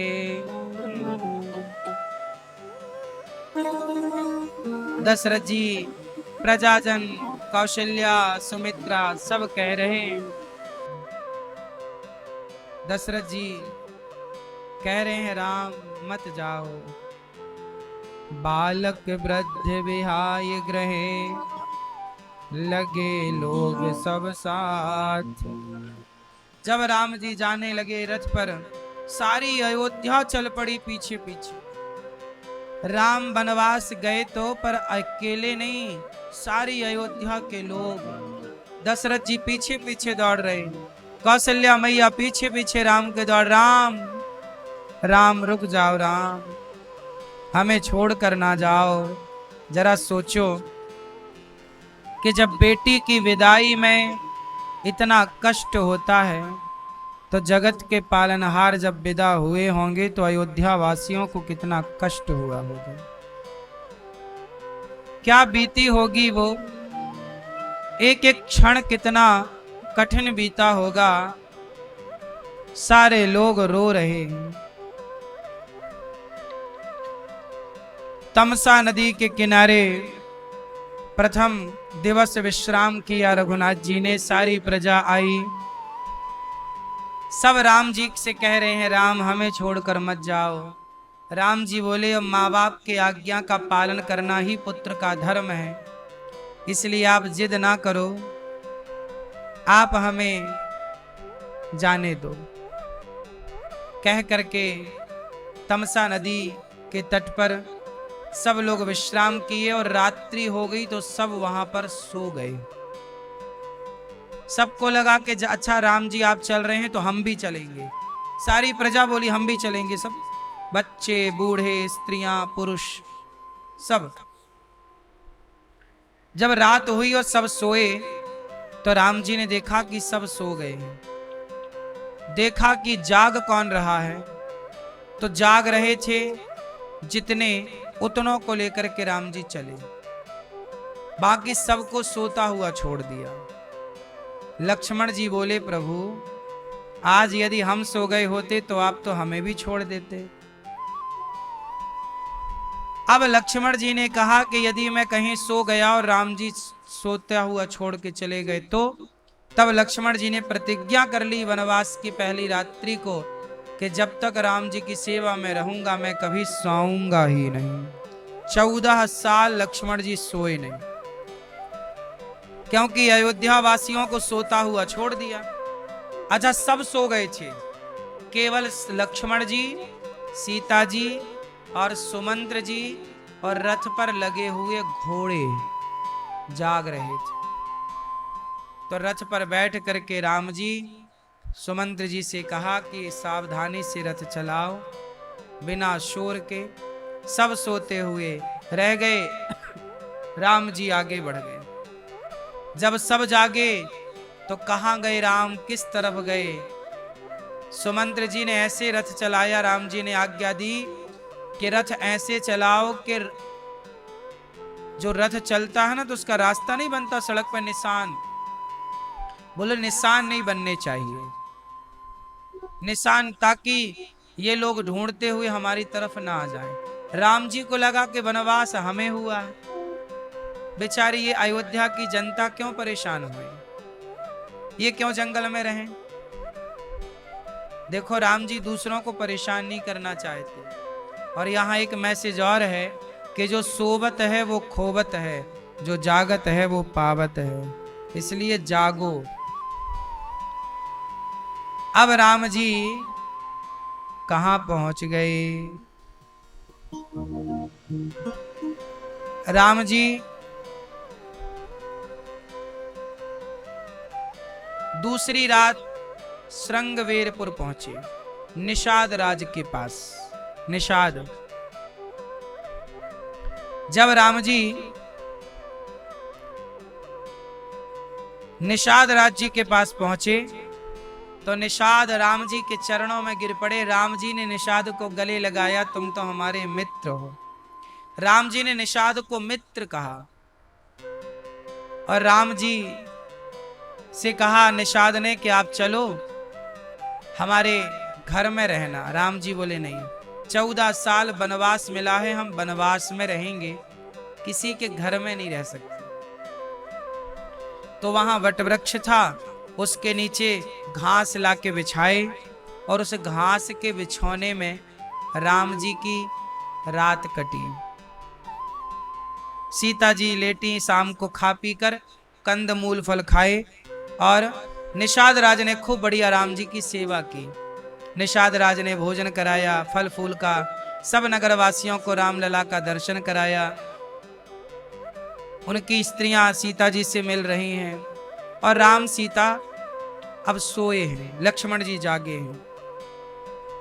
तभी रात के 12 बज गए, राम गहरी नींद में सो गए। सीता मैया देखो जरा, राम महलों में थे, मखमल के गद्दे में लेटे तो वहां भी उनको नींद आती थी, और घास के बिस्तर पर लेटे तो वहां भी नींद आती है। समय का भरोसा नहीं है ना मेरी माँ। राम को जिस समय पर राजा बनना था, उसी समय राम को वनवास जाना पड़ा। प्रण अपने पिता का करने करने को श्री राम अयोध्या छोड़ चले, है ना। प्रण अपने पिता का करने को, प्रण अपने पिता का करने को श्री राम अयोध्या छोड़ चले, मेरे राम अयोध्या छोड़ चले। घासों के बिछौनों में सोने को, घासों के बिछौनों में सोने को, मखमल का बिछौना छोड़ चले, मखमल का बिछौना छोड़ चले। प्रण अपने पिता का करने को, प्रण अपने पिता का रखने को, मेरे राम अयोध्या छोड़ चले, श्री राम अयोध्या।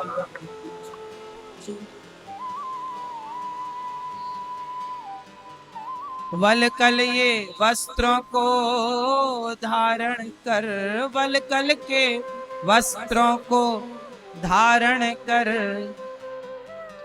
वो तो राजसी वेश को छोड़ चले, वो तो राजसी वेश को छोड़ चले।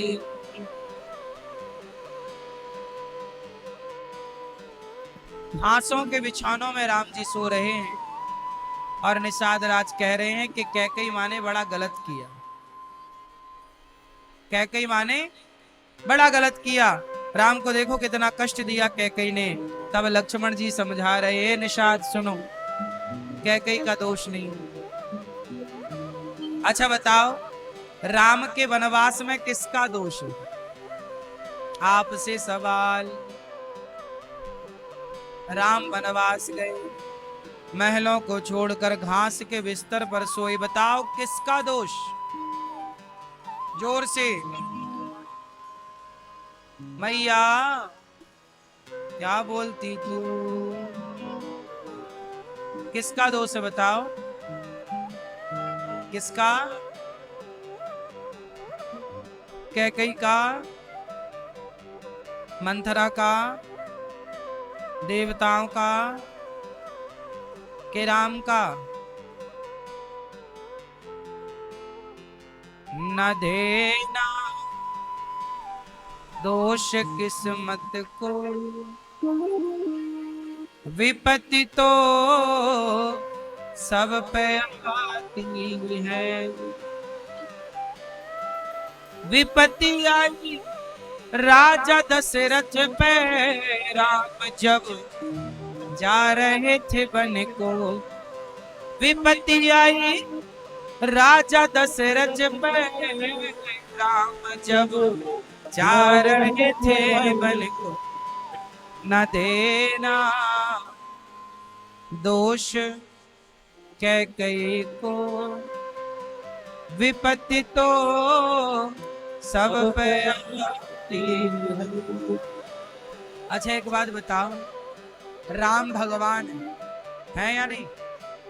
यदि राम भगवान है तो भगवान की मर्जी के बिना तो पत्ता नहीं हिलता मेरी माँ।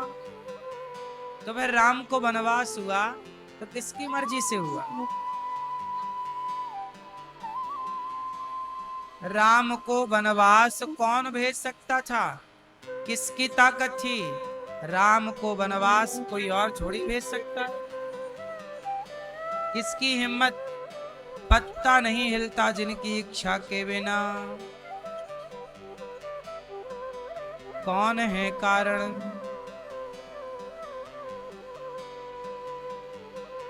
राम के वनवास में स्वयं राम ही कारण है।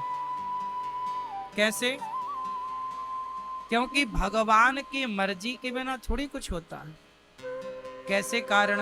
मैंने आपको दूसरे दिन कथा में सुनाया कि नारद जी ने श्राप दिया था भगवान विष्णु को। कथा हमने सुनाई थी। एक कथा दूसरी कथा से लिंक है, इसलिए पहले सारी चीजें सुना दी गई हैं ताकि आप बस इशारे से समझते चलो। नारद जी ने श्राप दिया था कि आपको बंदरों की जरूरत पड़ेगी। जैसे पत्नी के लिए हम तड़प रहे हैं, आपको भी तड़पना पड़ेगा।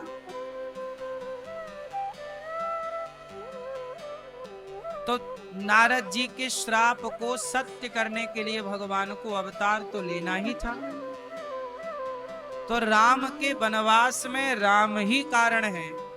अब यहां इसको इस तरह से समझते हैं। एक बात बताओ, एक बगीचा था, उस बगीचे में आम लगे थे। एक साधु जी ने आम को देखा, बगीचे को देखा और आम को देखा पका हुआ। अब साधु जी ने देखा आम को। देखा किसने? देखने का काम है आंखों का। देखी आंखें, पर आंखें बगीचे में जा नहीं सकती, तो गए कौन? पांव। पांव गए। पांव जा सकते थे, तोड़ नहीं सकते ना फल को। तोड़ा हाथों ने। हाथों ने क्या किया? फल को तोड़ा। फल तोड़ सकते थे पर चख नहीं सकते। चखा जिह्वा ने। जिह्वा चख तो सकती है पर रख नहीं सकती। रखा पेट ने। तब तक बगीचे का मालिक आया और बाबा जी की पीठ में जमाया 2 डंडे। क्यों? चोरी से खाता है। ले, डंडे किसे पड़े? पीठ को। अब बताओ पीठ की क्या गलती थी? भाई आम को देखा आंखों ने था, गए पांव, तोड़ा हाथों ने, चखा जिह्वा ने, रखा पेट ने, और डंडा किसे पड़ा? अब बताओ बेचारी पीठ की कहीं गलती थी? पर निर्दोष पीठ पिट गई कि नहीं? पीठ का कहीं दोष था? भाई पीठ तो गई नहीं थी। देखा आंखों ने था, जो देखा वो गया। गया नहीं, गया पांव ने, तोड़ा हाथों ने, चखा जिह्वा ने, रखा पेट में। पीठ का कोई नाम था कहीं? कोई नाम नहीं। डंडा कहां पड़ा? बेचारी पीठ रोने लगी। पीठ पे डंडा पड़ा तो बाबा जी रोने लगे। और जब रोए तो आंसू कहां से आए? आंखों से। और शुरुआत कहां से हुई थी? देखने से, आंखों से। तो जो करेगा वही भरेगा। इसलिए राम के वनवास जाने में भाई देवताओं, राम राजा बनने लग गए तो देवताओं ने बुद्धि सरस्वती जी से कहा। तो देवताओं को किसने बोला? भगवान ने तो देवताओं की बुद्धि घुमाई कि चलो भाई अब तुम षड्यंत्र रचो। देवताओं ने सरस्वती माँ ने मंथरा की बुद्धि घुमाई, मंथरा ने कैकेयी की बुद्धि घुमाई, कैकेयी ने वरदान मांगा, और वनवास किसका हुआ? तो शुरुआत कहां से हुई थी? राम से हुई। राम ही सब कुछ करते हैं उनकी मर्जी के बिना। इसलिए को ना काहू को सुख दुख कर दाता, निज कृत कर्म भोग सब भ्राता। समाज में 2 तरह के लोग रहते हैं भैया। एक वो जो अज्ञानी है, एक वो जो ज्ञानी है। अज्ञानी लोग कौन और ज्ञानी लोग कौन? सुनो, परिभाषा दोनों की अलग अलग है। जो व्यक्ति, देखो, दुख ज्ञानी को भी होता है और दुख अज्ञानी को भी होता है। बोलो हाँ भाई, दुख तो सबको ही ना होगा।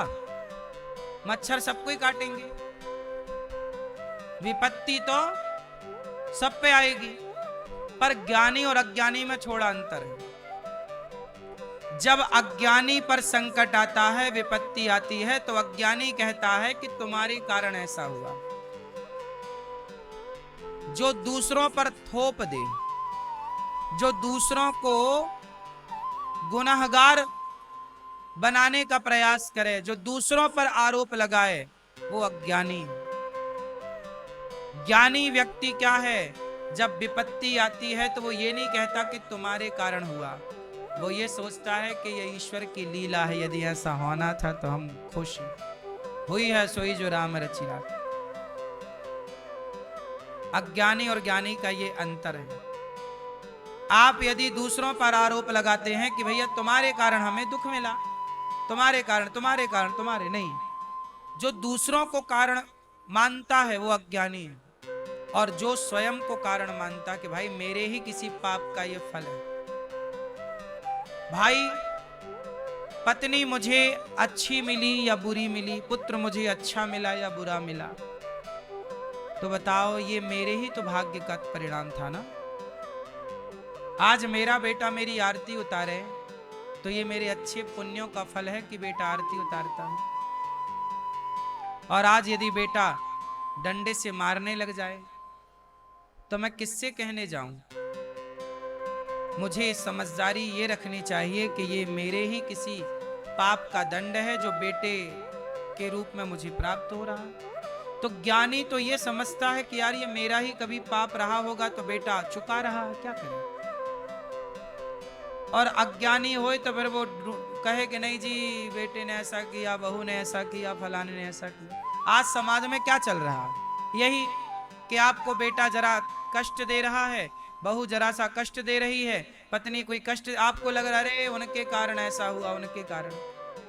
किसी के कारण कुछ नहीं होता। को ना काहू को सुख दुख कर दाता। ये बताओ, राम जी वनवास आए तो जब राम जी वनवास आए तो बताओ, देखने में तो यही लग रहा है ना कि कैकेयी ने सब किया। सारी अयोध्या ये मानती है कि कैकेयी दोषी है। सारी अयोध्या ये मानती है कि राम के वनवास में दोषी कौन? कैकेयी। पर दशरथ जी को लगा नहीं, कैकेयी दोषी नहीं, मैंने ही एक बेटे को मार डाला था। दशरथ जी बोले कि मैंने ही एक बेटे को, श्रवण कुमार को मार डाला था। तब श्रवण कुमार के माता पिता ने मुझे श्राप दिया था कि जैसे हम पुत्र के लिए तड़प तड़प कर मर रहे हैं, तुम भी अपने पुत्र के लिए तड़प तड़प करके मरोगे। तो दशरथ जी अब किसको दोषी करार दें? जो हमने कभी किया था वो हमें आज मिल रहा। इसलिए जब आपको कोई दुखी करे तो परेशान होने का नहीं, ये हमारे कर्मों का दंड है। किसको हम दोषी करार दें बता? इसलिए लक्ष्मण जी कह रहे, को ना काहू को, काहू ना को सुख दुख कर दाता, निज कृत कर्म भोग सब भ्राता।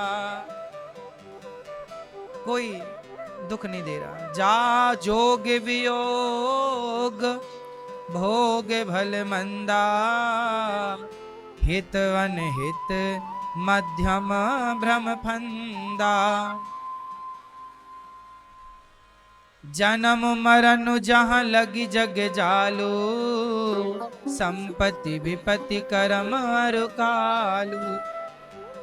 धरनि धाम धनुपुर परिवारू, सरगु नरकु जहाँ लगी व्यवहारू। देखिए सुनिय गुनिय मन माही, मोह मूल परमार्थ नाही। ज्यादा सुख दुख हानि लाभ जीवन मरण, यश अपयश विधि हाथ, सब विधाता के हाथ में। परेशान ना हो। सपने होई भिखारी नृप, रंग को नाक पति होई। जागे लाभु नहानु कछु, तिमि प्रपंच जिय जोई। जानिय तवहि जीव जब जागा, जब सब विषय विलास विरागा। चलो बताओ, लक्ष्मण जी एक सवाल पूछ रहे हैं आप लोगों से। लक्ष्मण जी कह रहे हैं बताओ, आप लोग सो रहे हैं कि जाग रहे हैं? आप बताओ मैया, सो रही हो मैया कि जाग रही हो? आप बताओ। जाग रहे। आप बताओ, आप बताओ कितने लोग जाग रहे हैं? हाथ उठाओ। जाग रहे हैं, पर लक्ष्मण जी तो कह रहे हैं नहीं, आप सब सो रहे हैं। जागा हुआ कौन है बताओ? इस भरे संसार में, भरी भीड़ में जागा हुआ कौन है? और सोया, सोए हुए की परिभाषा क्या है? आपको क्या लगता है? आंखें बंद है मतलब सो रहा है? आंखें खुली है मतलब जाग रहा है? बताओ फिर, जागा कौन है और सोया कौन है? लक्ष्मण जी कह रहे जानिए तबही, तभी जानिए जीव जग जागा। आप जागा हुआ तब ही समझिए जब सब विषय विलास विरागा।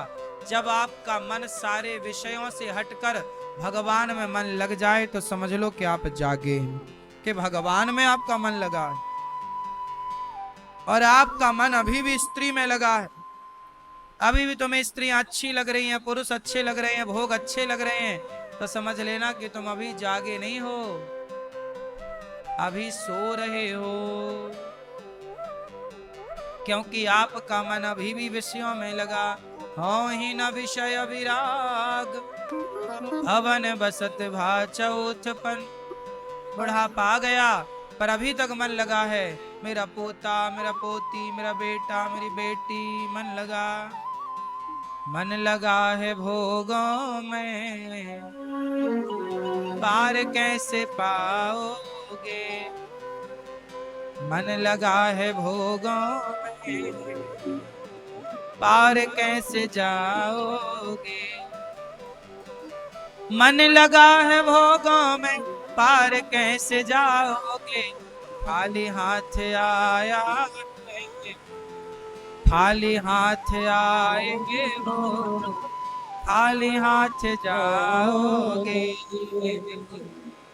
खाली हाथ आएंगे, खाली हाथ जाओगे। हीरा ये जन्म कीमती, क्यों मिला ये सोचा ना? हीरा ये जन्म कीमती, क्यों मिला ये सोचा ना? विषयों में पढ़े करके जन्म यूं गवाओगे। विषयों में पढ़े करके जन्म यूं गवाओगे। मन लगा है भोगों में, पार कैसे पाओगे? मन तो भोगों में लगा, कैसे जाओगे? हीरा ये जन्म कीमती, क्यों मिला ये सोचा ना? लोगों ने सोचा ही नहीं कि मानव शरीर क्यों मिला। विषयों में पढ़े करके आजकल के लोग कहाँ उलझे हैं, कहाँ मेरी माँ? और आप दिन भर कहती हो विषय विकार मिटाओ, पाप हरो देव स्वामी। अच्छा, आपका मन कहाँ लगा है?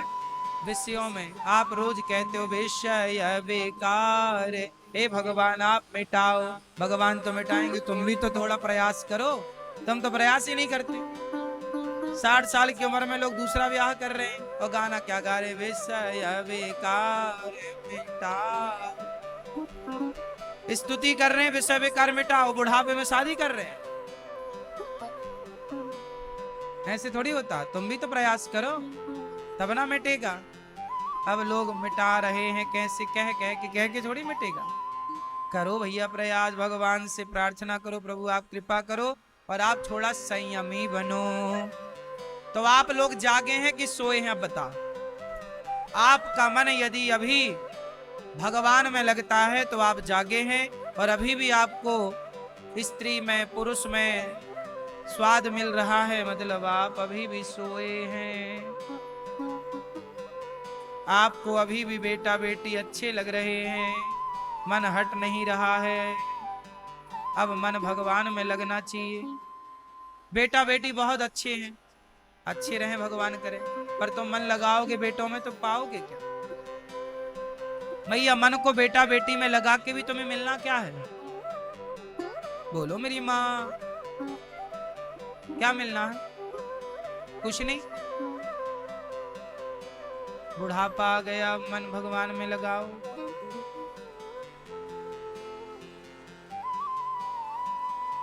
अब लक्ष्मण जी समझा रहे हैं कि देखो,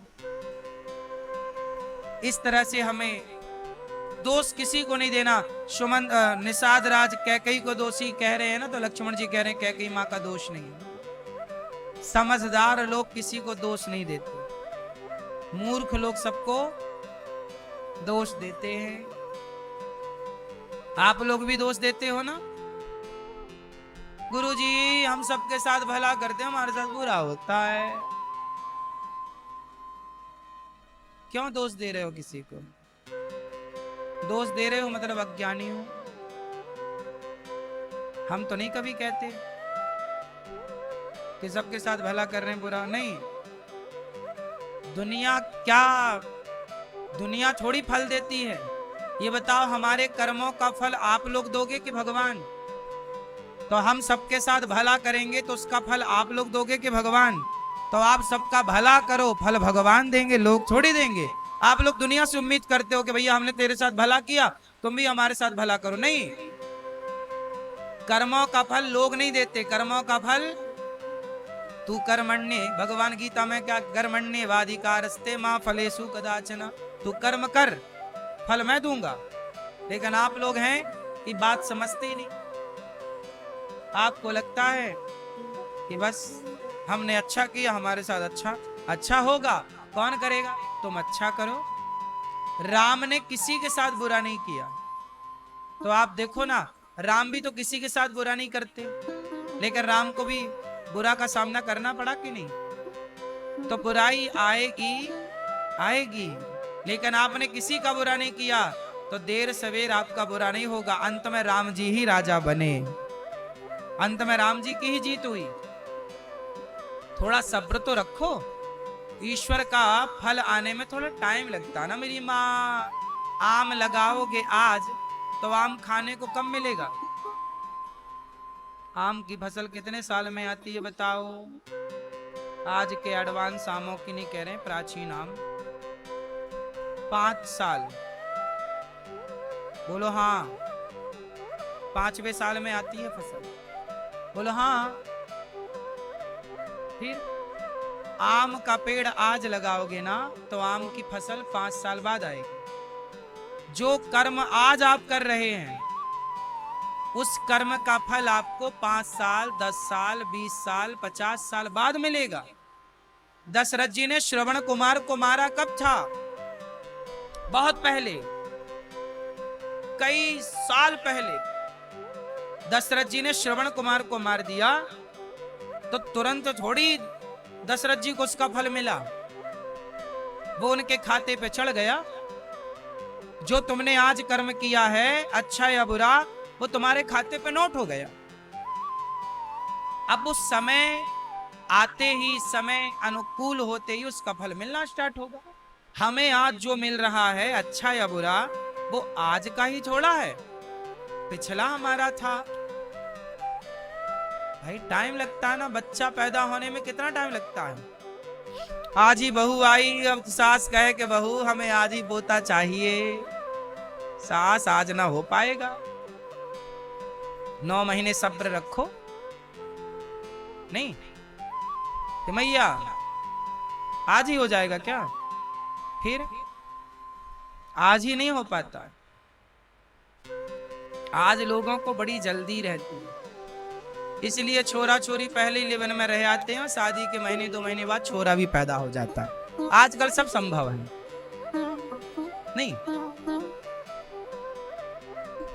फिर टाइम लगता है कर्मों का परिणाम आने में। जो हम आज कर रहे, इसलिए कहते हैं कि वर्तमान में जो कर्म कर रहे हो बेहतर करो, क्योंकि आज हम जो करेंगे वो आज तारीख क्या है? जैसे आज तारीख है 4 अप्रैल, 4 तारीख है आज। 4 अप्रैल को हम जो करेंगे अच्छा या बुरा, वो 4 अप्रैल का जाकर के 4 अप्रैल 2025 का कर्म जो हुआ, तो जाकर के 4 अप्रैल 2030 तक, 2035 और 2040 के 4 अप्रैल को हमें वो मिल सकता है।